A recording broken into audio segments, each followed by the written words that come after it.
Hello everyone, my name is Kavya. I'm working as a senior professor in Sridevi Women's Engineering College. Now I'm going to explain about analysis of simple circuit with the DC excitation. So for the simple circuit, I'm giving the DC excitation. Then what will be the result? So that I'm going to explain now. So I'm connecting first resistors in a series.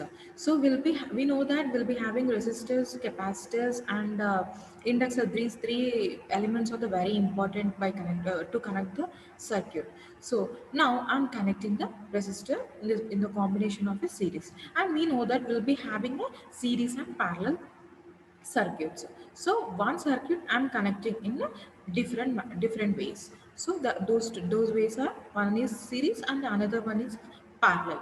Now in the series circuit, all the components are connected such that there is only the one closed path through which the current flows. So then the same current flows through the all the circuits with whatever the elements which are connected in a series way. For those resistance, what for those elements, the current is the same. And those resistance we can take those resistor circuit, we can call it as a resistor series circuit. So now across each resistor I'm going to apply some voltage, so that can be determined by the Ohm's law. For example, consider a series circuit.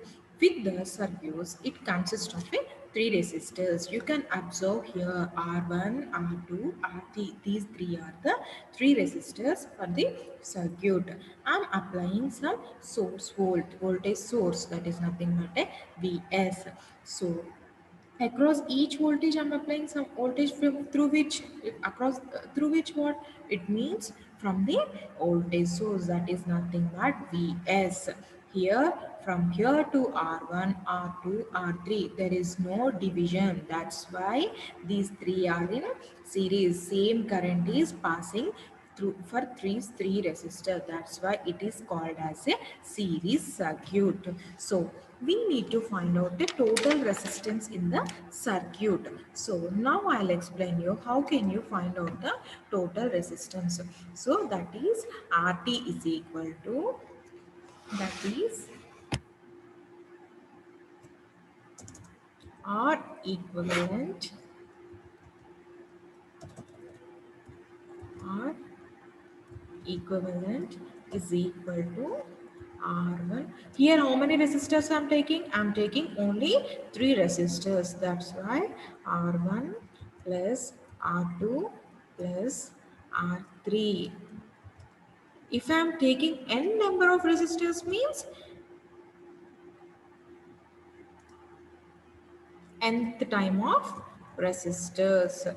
So this is the formula for the resistors connected in a series. So from the voltage, from the Kirchhoff's voltage law, across in a closed loop circuit, all the voltages must be equal to 0. So by solving the first by solving in a complex circuit for the simple circuit, we need to take a Kirchhoff's voltage law.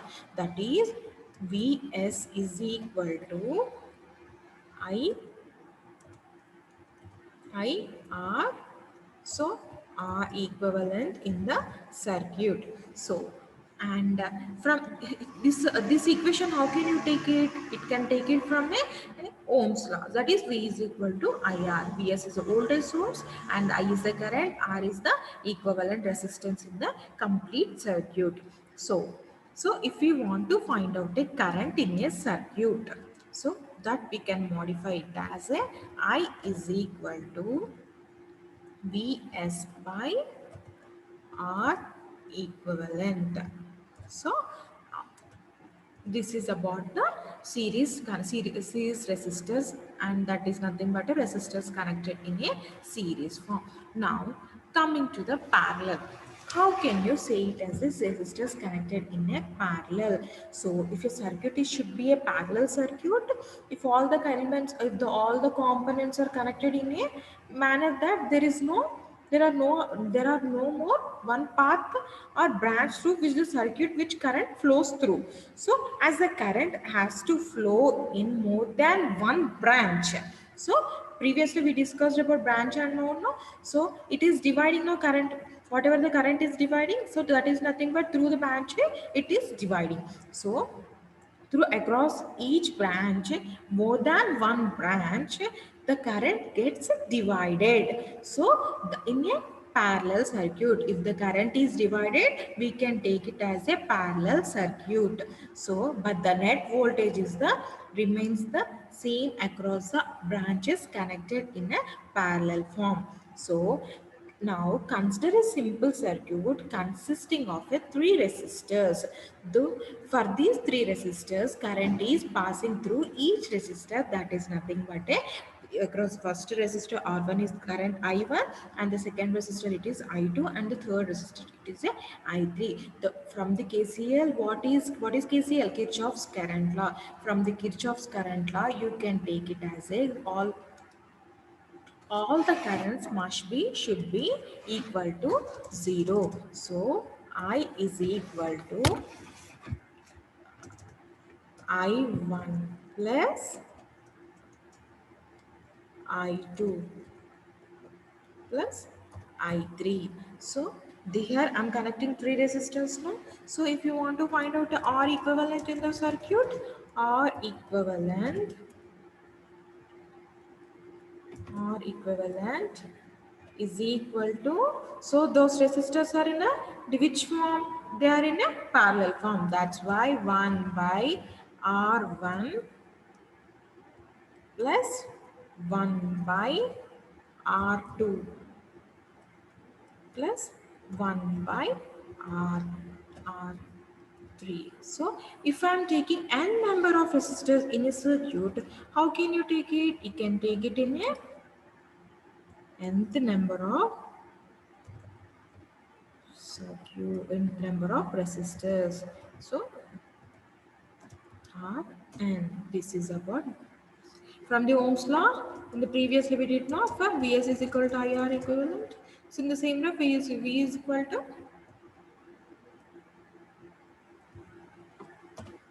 this is equal to,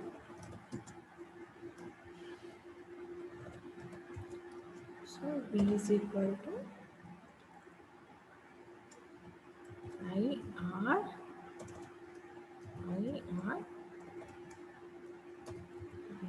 equivalent. So R is equivalent, V is a voltage source.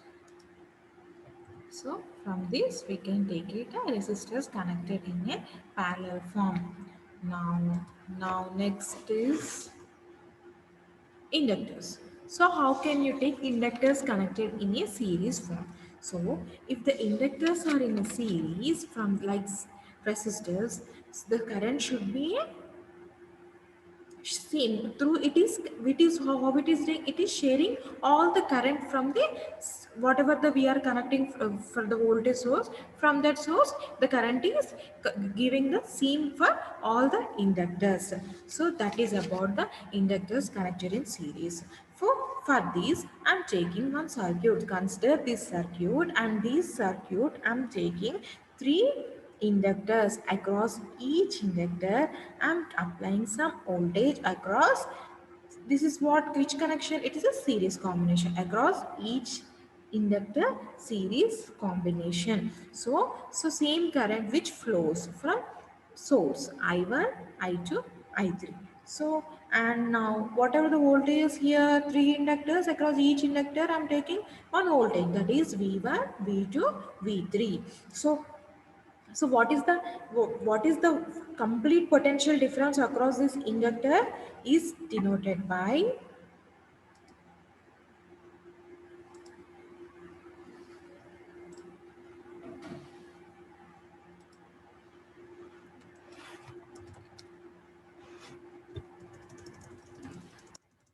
LBS. That is nothing but a potential difference. So V is equal to VS VS D, potential difference, no, DI by dt. So so IS. So total inductance, no? So that I'm representing in the form of LS. So that we can, if we here LS, we can call it as a effective inductance. So what is the formula for the effective inductance? Ls is equal to what? L1 plus L2 plus L3. So this is the effective inductance formula, and which we are connecting in a series form. So now coming to the parallel circuit for the inductance. So if the inductors are connected in a parallel, what will happen? The parallel combination. So connect in the parallel combination, we are connecting through the voltage V. So the voltage across the inductor is the same. The current on the three inductors are given by the what? Di by dt is equal to V by L1. So V by L2, if I am taking in the nth number of inductors, it is V by Ln. So now, LT is the effective total inductance that we can find out by, they are parallel. No, it is a current which is supplying from the voltage source. It is what it is. It is dividing. So across each branch. So that's why it is dividing. No, it's we can take it as a parallel, and the formula is a 1 by L1 plus 1 by L2 plus 1 by L3. Now I'm coming for the capacitors connected in a series. Consider I'm taking three capacitors of a capacitance C1, C2, C3. Those are connected in a series form. Now the voltage V be the applied across the each capacitor in a form of a series combination. So each capacitor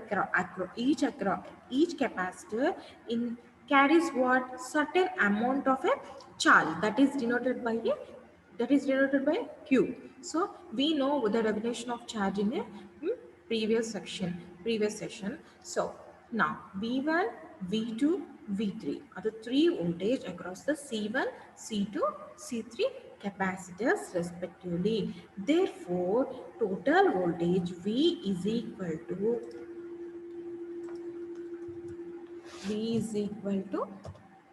V1 V1 plus V2 plus V3. So the total voltage is V1 plus V2 plus V3. Now the resultant voltage is equal to Q by C1 plus Q by C2 plus Q by C3.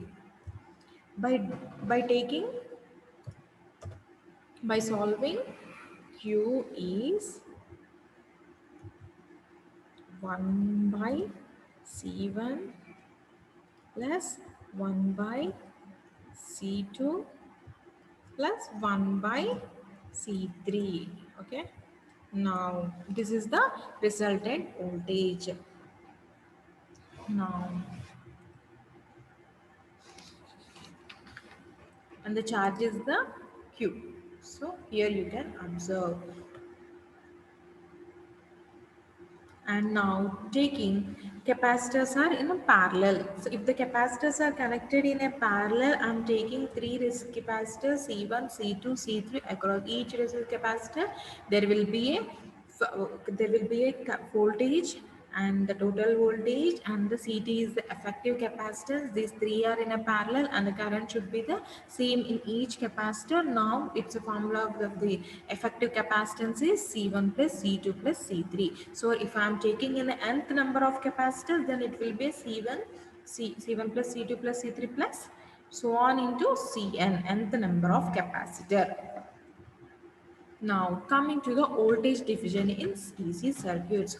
How can you find out the voltage division for DC circuits? So a series circuit can be called it as a what?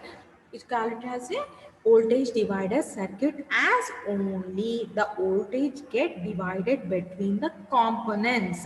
The connected connected in a series, and the current should be remains the same through all the whatever the components we are connecting through, through the circuit should be the same. So according to Kirchhoff's voltage law, the sum of voltage drop across all the resistance in a series must be equal to 0. So must be equal to the applied voltage what we are applying for the circuit must be equal to 0.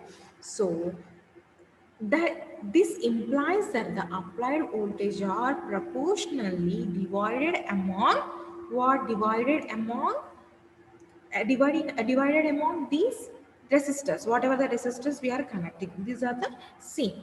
And the voltage division across the each resistor in a series circuit must be depends upon the magnitudes of the individual resistors. So if there is a larger resistance, we'll get portion of the apply voltage, same vice versa it will be opposite. So consider an example for a series circuit.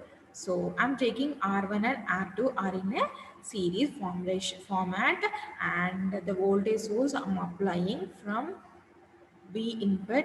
So now I'm applying two inputs as a V input, V1 and V2, and the resistors R1 and R2. And here I'm going to explain you how it is connected this circuit from V input to the R1 positive of the terminal, and output R1 negative is connected to the R2 positive, and R2 negative I am connected to the V2 of the negative. So from the Ohm's law, so first KVL what V is complete voltage whatever the V is here, it is equal to R1 plus R2. These are two are in a series now. So that is where R1 plus R2. From the Ohm's law, V is equal to IR. So VR1 is equal to IR1.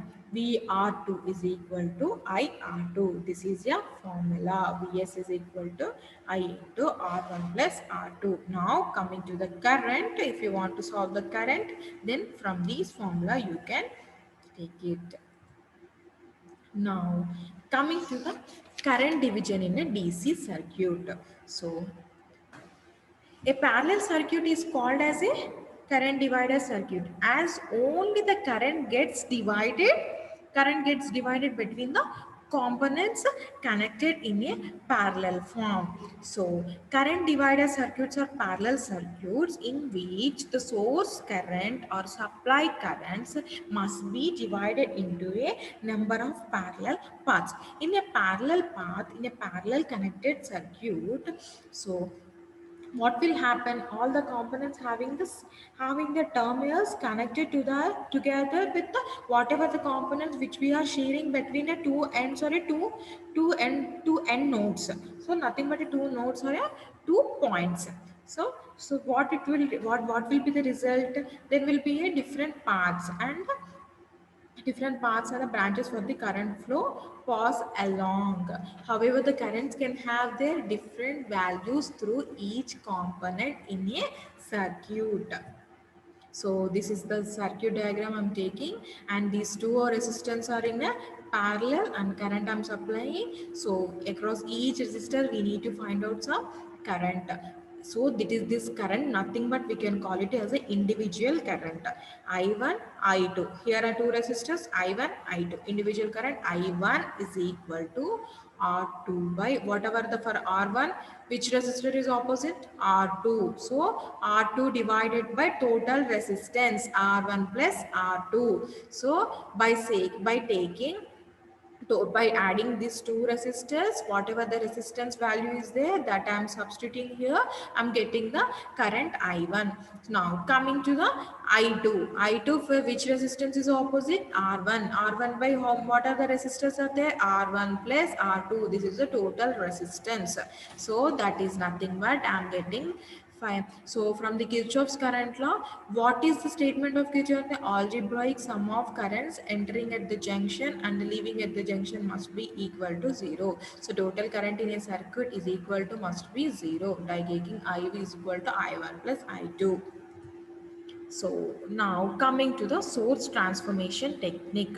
What is source transformation technique? Any circuit can be energized using either voltage or a current source. Example, if I'm connecting some circuit with some, if by giving some voltage source or a current source only, then it is, then only the complete circuit it is passing through either voltage or a current full circuit. So those, that is very important. So in addition to different analysis techniques discussed in previous section, no? So in the same way, source transformation technique is also a very necessary section. So this technique is very important, and since analyzing the circuit becomes easier than converting it into a simple circuit. So by performing what the same operation, so this is nothing but a source transformation technique. A source is replaced by an equivalent resource. Here there is a practical voltage source now, and it is a complete converting into a current source, equivalent current source. This is an example. In practical, internal resistance must be exist in a practical voltage and a current source. So it is represented by a RP and RS. So in the same way, we can take a current source into voltage source. Previously, here voltage source to current source. Assuming that voltage source with the terminal voltage is a V and the internal resistance is the R, and the resistance is in series. The current is supplied by the source is equal to the, when the source is of the terminals or the shorted. You can observe I'm voltage giving some voltage with the resistance, in the same way current with the resistance. This is a voltage source and it's a equivalent current source. In the same way, I'm converting into current source to the voltage conversion, and assuming the voltage source with the terminal voltage V and the internal resistance is the internal resistance, and this is resistance is in a series form. The sources are terminals are shorted. Here you can observe voltage and the resistance. Now coming to the equivalent current. So this is about the current source to voltage source conversion, voltage source to current conversion. This is about source transformation technique. Thank you.